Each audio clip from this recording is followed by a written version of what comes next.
Welcome to all mga Senyores, Inyo, Pamatii, a video podcast on Komposos and conceptual metaphors, the show where we have a talk that touches on the fascinating fields of both language and culture.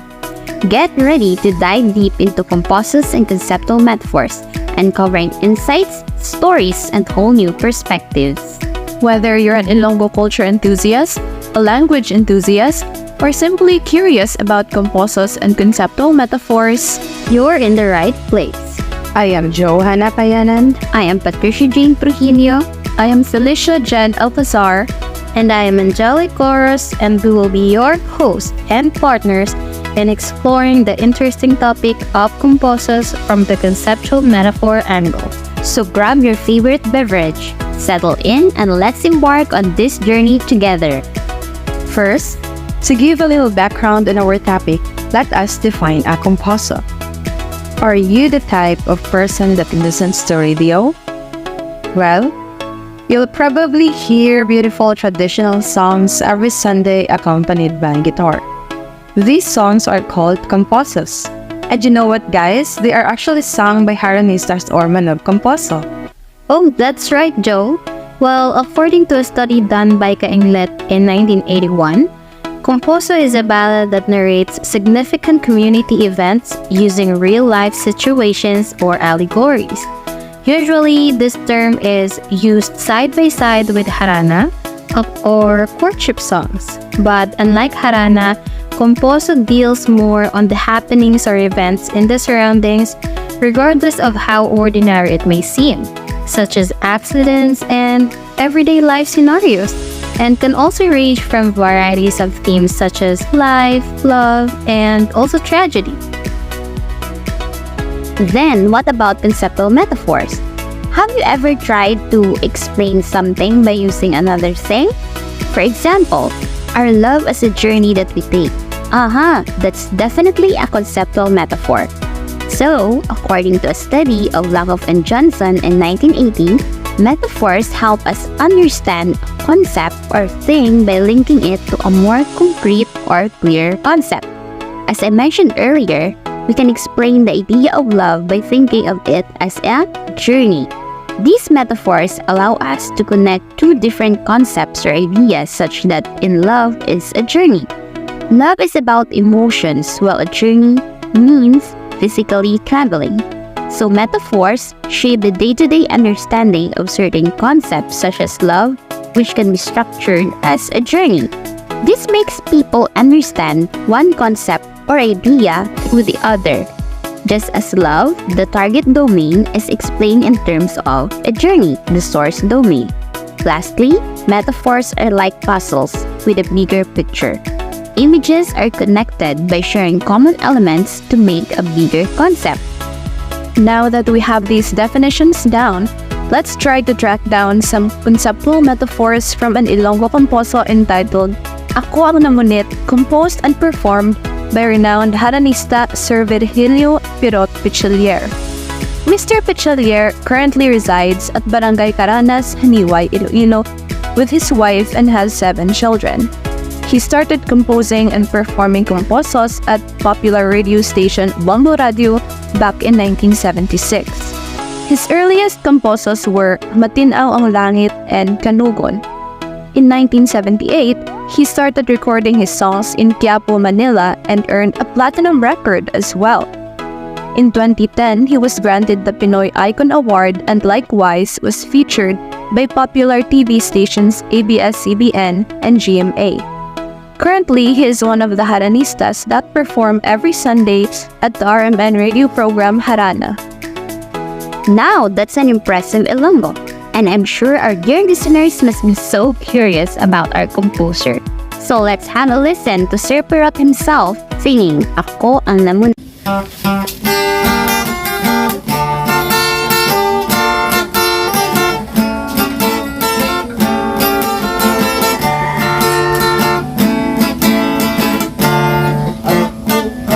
Namunit sa pangpang-isang dugma, ang ako paon mata mo naritra.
Kapiling bansang tanan nga isda.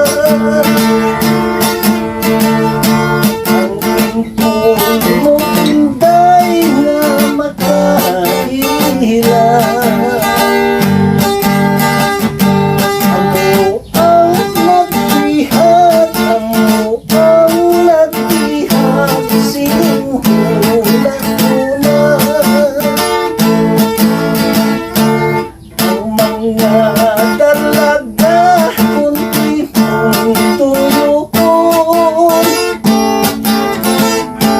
nagkapupukisyo nga dili magpatong. Kumapos nagkaniyad kung pamatangkong. Puwak nagkalagpok, puwak nagkalagpok, nagdagdaman itlog. Puwak nagkalagpok, puwak nagkalagpok, kag nagapanagitlog.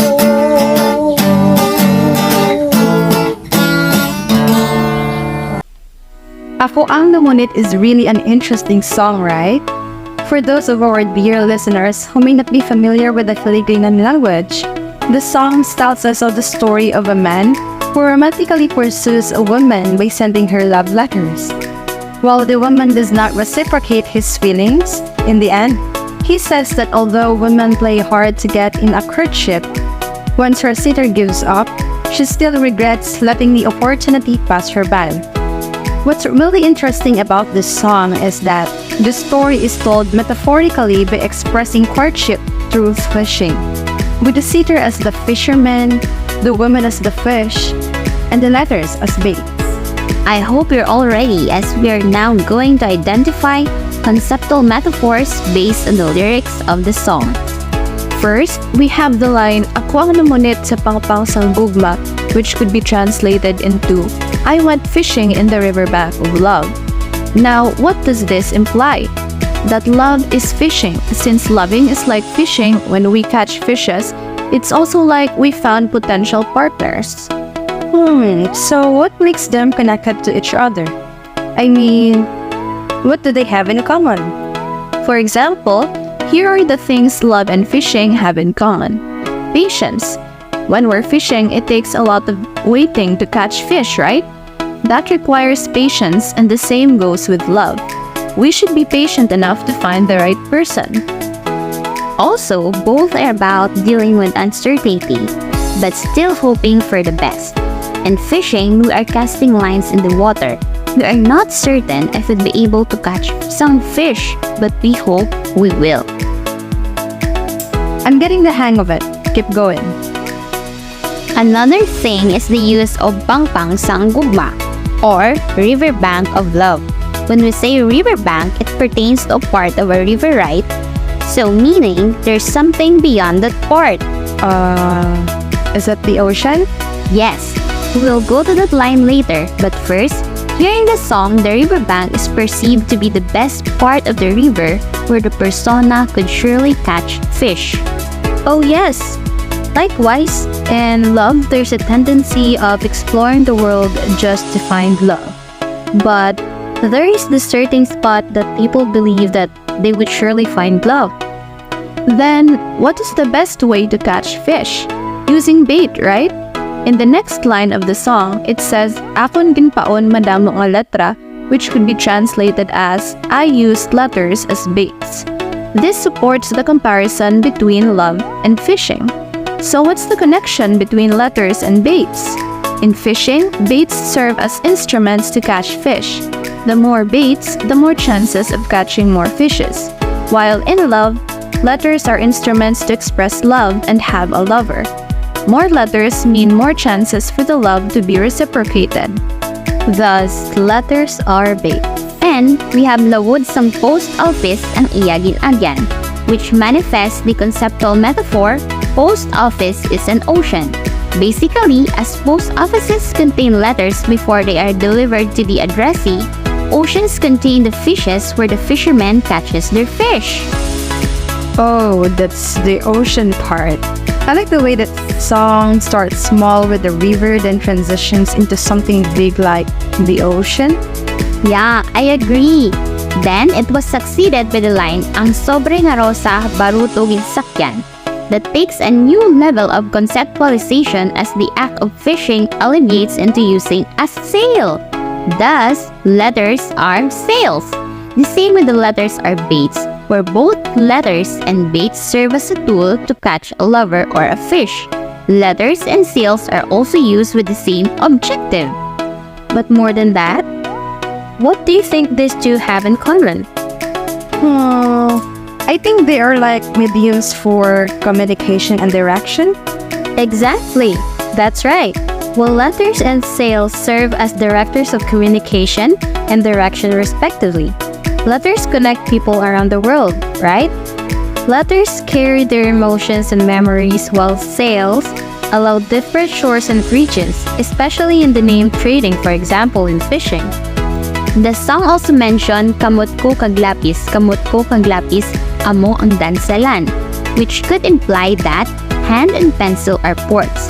The hand and the pencil are the starting point, where the letter starts, where the expression of love starts, and where the courtship starts. While ports, as we all know, is where the sail starts.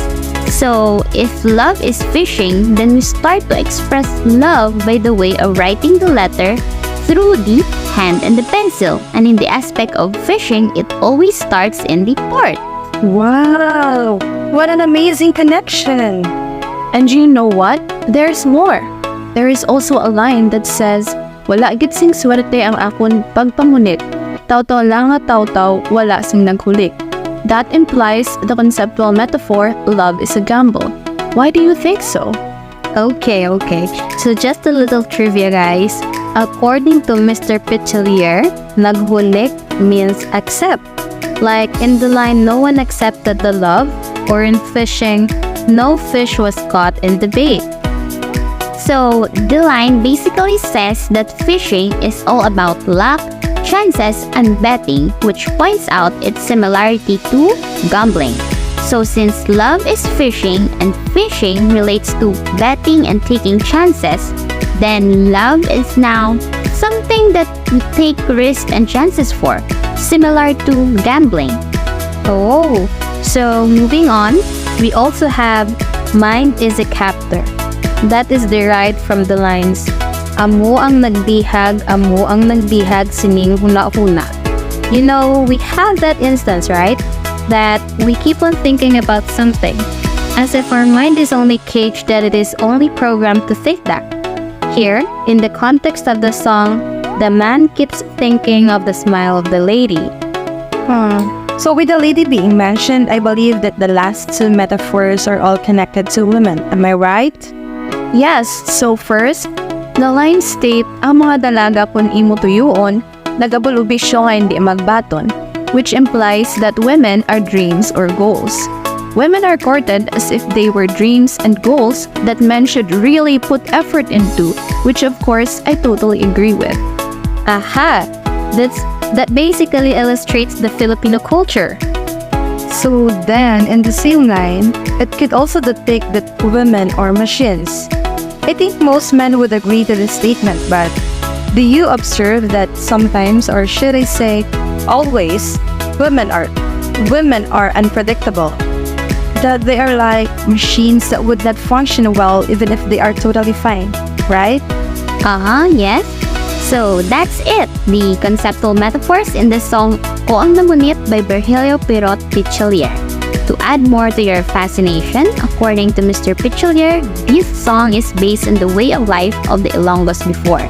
For example, fishing is compared to love because it was the main livelihood of the people before. Then, letters are also utilized in the song, as sending letters is the medium of communication in those times. Amazing, right? Yes, indeed it is.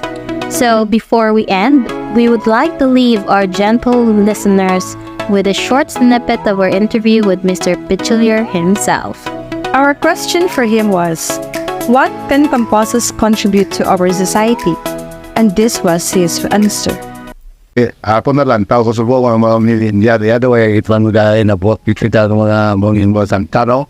Ay te, siyempre, abilaya ko mga modernize siya ako, iba na maguspuhan. Pero nga mong ina, ako na ginagawa, sigid lang na ipangobra ko. Tungod niya sa mga nagakakuan sa ako, mga senior citizen, no? Ang mga mga WF. Ay te, amo nang kalingawan lang nila ito sa guwamo. Ay ti dira ko nagunan sa mga YouTube ako. Ay ti labanan pa mga nag-fund sa ako mga OFW, may taga Canada, taga Italy, tanan ng mga what? Mga New York. Amo na kada na nagalan tawag na sila. To give context for those of us who don't know Hiligaynon, Mr. Petcheller shared that he believes the sad reality is that not a lot of people are impacted by Komposos anymore because they are no longer popular. So mostly overseas Filipino workers are the ones who request to hear Komposos on the radio. The Komposos help them because working in a foreign land, away from family and loved ones, is extremely difficult, and hearing local songs bring them comfort and give them encouragement. So that's a wrap. Thank you for joining us in this exploration of Ilonggo Komposos and conceptual metaphors. We hope this conversation has sparked new ideas and perspectives. Stay tuned for more enriching discussions as we will feature 2 more Komposos for you. Until next time, keep delving into the intricate layers of language and culture. Salamat gid!